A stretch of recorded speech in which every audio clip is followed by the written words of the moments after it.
assignment of prosecutors and all, automatic kayong magko-convene? Kung ako tatanungin bilang presiding officer, i-convene ko na yan after consulting my fellow impeachment court judges. Pero basta may prosecutors na rin, ha? Oh, yes, sir. May prosecutors na. Wala nang debate whatsoever kung magta-trial pa ba kayo o hindi, or... No, that will already be part of trial. May answer na eh. May reply na eh. Kung naman ang pag-uusapan man doon, bahagi na ng trial yun. Dahil sumagot na ang VP eh. Kung yun ang gusto niyang patunayan, yung kanyang motion to dismiss muna bago mag-presenta ng ebidensya, bahagi na ng trial yun.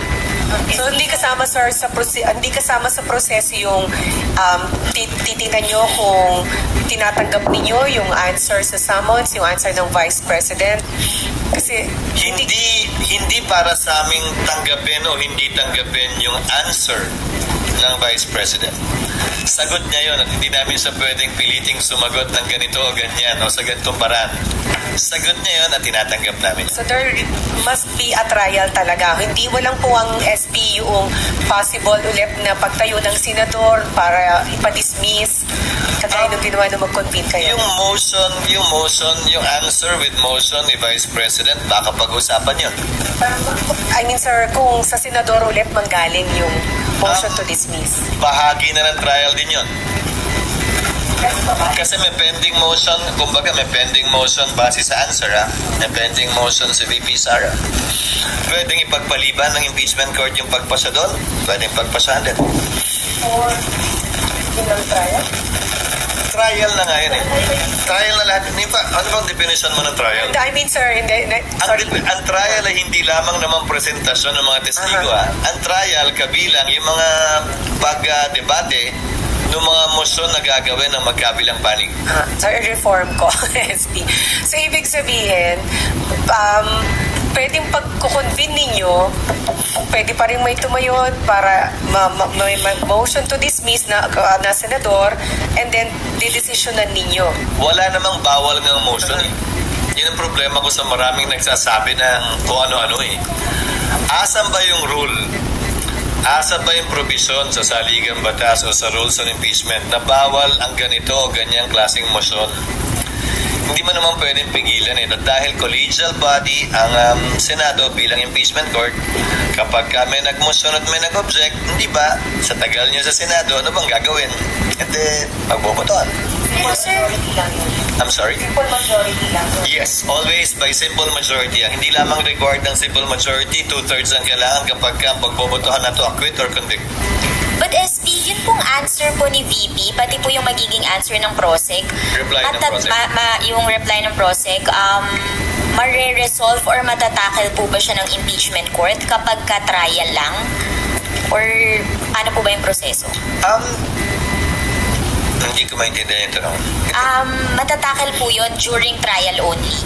Pag nag-resume na yung court, that will not be tackled by the Senate sitting as a Senate. It can only be tackled by the impeachment court. Ibig po sabihin, kailangan ma-open po muna yung trial, yung paglilitis mismo, bago po yun. Bukas na siya, constituted and convened na ang impeachment court. Lahat na magaganap sa impeachment court, bahagi na yun ang tinatawag nating trial kapag nag-appear na yung mga parties. So kung ang pinagdidebatihan man nila ay yung reply, yung answer, o kung ano man, bahagi na ng paglilitis yun. SP, nandun pa rin kami dun sa pag-reconvene. Kung wala pang PROSEC sa 29, pero may kailangan kayong pag-usapan, pwede kayo mag-convene? Pwede. No problem. On our own. Yes, ma'am.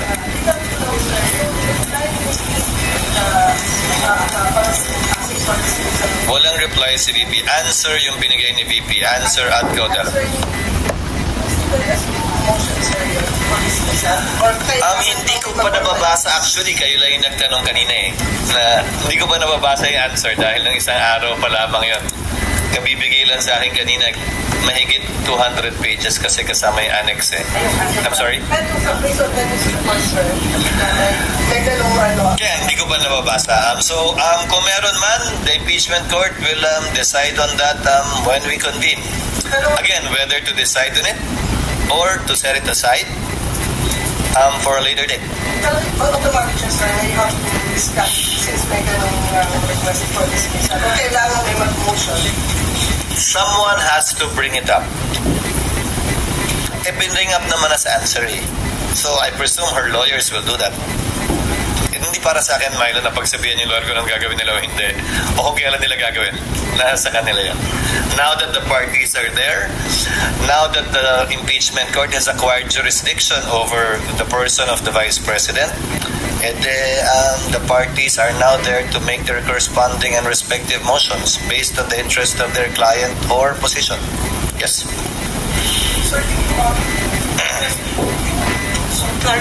Clarification lang po, yung answer ad cautelam ni VP asserts that the fourth impeachment complaint should be dismissed. Paano ipaprocess po yun ng impeachment court? So pwedeng pagbotohan na kung dapat bang i-dismiss based on the answer ad cautelam? Posible yun, pero ayokong pangunahan ng impeachment court. Iyan din yung parehong ni-raise ng Vice President sa Korte Suprema. Sa pagkakaunawa ko, base again sa newspaper reports at hindi pa base sa answer mismo. Hindi ko pa kasi nababase. I think it's the same issue raised in the Supreme Court based on the one-year bar rule. So posible po, so kung pagbobotohan po, SP, simple majority lang, it can be dismissed by a simple political simple majority ang kinakailangan sa lahat ng botohan. 2/3 ang kailangan to convict or acquit. But it begs the question, kung may simple majority ka to dismiss, for example, then imposible ka na maka 2/3. Hindi ba? Correct. It's simple math.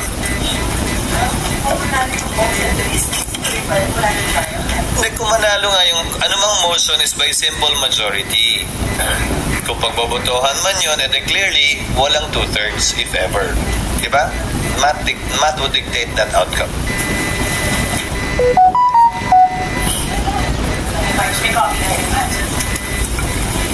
Pinadala na sa kanila electronically kahapon. Nanghihila ako ng hard copy dahil hindi ako makabasa ng electronic copy. Sa pagkakaalam ko, wala pa. Yes, ma'am.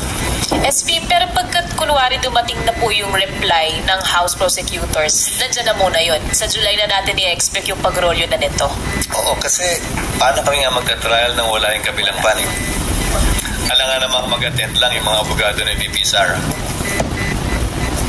That would be clearly unfair.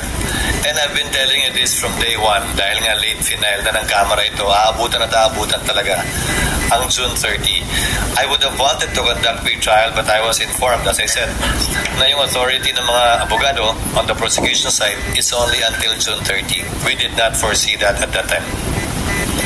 So right now, sir, wala naman yung issue or mga motion ng mga senator judge na dapat mag-address? Wala. Sir, as in case, settled na ba yung question na tatawid na talaga sa 20th Congress, looks na settled ba? Sa pananaw palagay ko, dahil nga, kung hindi man tumawid, kailangan mag-convene pa rin yung 20th Congress Impeachment Court para pagpasahan yan. Yung palang tumawid na eh. Pero doon pa lang. Hindi, di ba? Pero doon pa lang sir, pwede ulit mapagdad. Lahat naman pwede.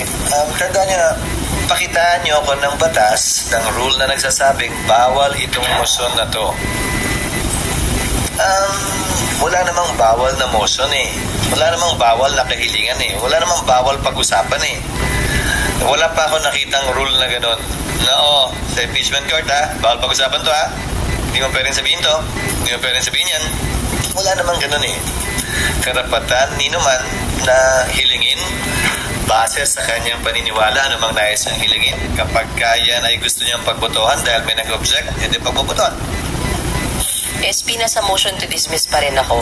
Kung may tumayo pong senator judge again, and then mag-motion to dismiss, di ba po kaya nyo pinag-usapan nyo nung last session nyo para sabi nyo, sir, ngayon pa lang maayos nyo na, hindi na tumaulit pagdating ng trial. So kung meron ulit, sir, hindi pwede pagbawalan. Parehong ground ba o magkaiba?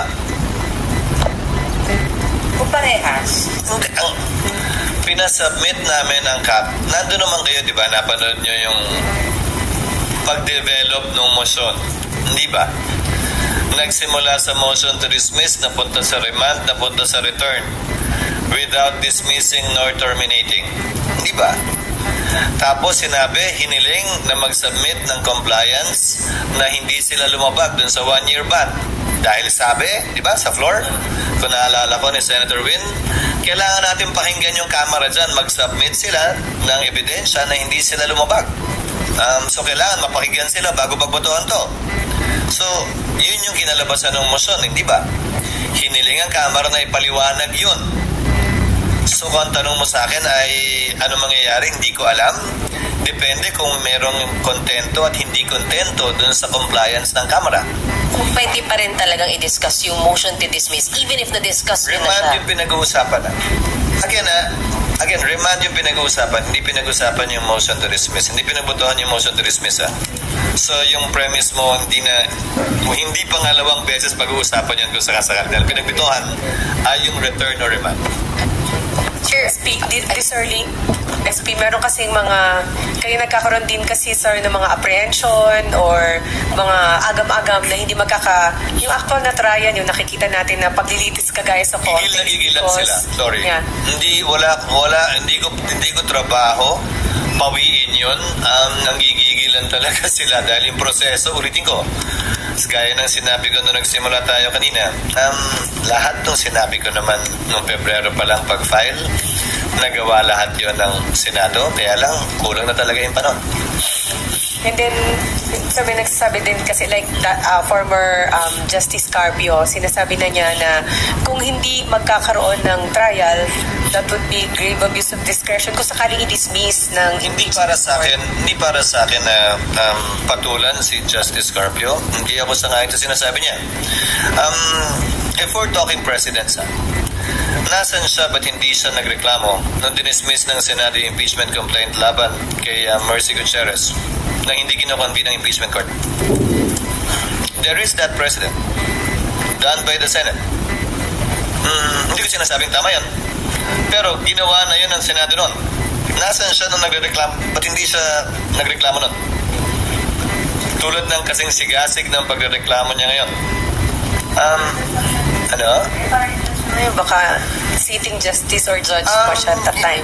Hindi lang siya, pati yung iba siguro. O bakit hindi nila maalala yun, papuntong yun? Dinismiss din ang impeachment court. Yung kaso, nung nag-walk out yung prosecutors kay ERAP at ayaw nang bumalik. So, kung halimbawa... Nangyari yun noon, pero nagkaroon ng paglilitis. Yung isa hindi nagkaroon ng paglilitis. Diba? Nung panahon ni Chief Justice Corona, may motion to dismiss na final. Yung depensa nung panahon yun. So that's part of the process. All of these are part of the process. Yung agam-agam nilang biglang tungkol dyan, sa totoo lang, dapat sining na panood na nila yan eh. Diba? Nakita na natin yan nangyari sa kasaysayan eh. At walang dahilan, para sa akin na magbigay sila ng duda, maliban na lamang kung init sila na magkaroon na agad ng trial sa lalong madaling panahon base sa kagustuhan nila. So, SP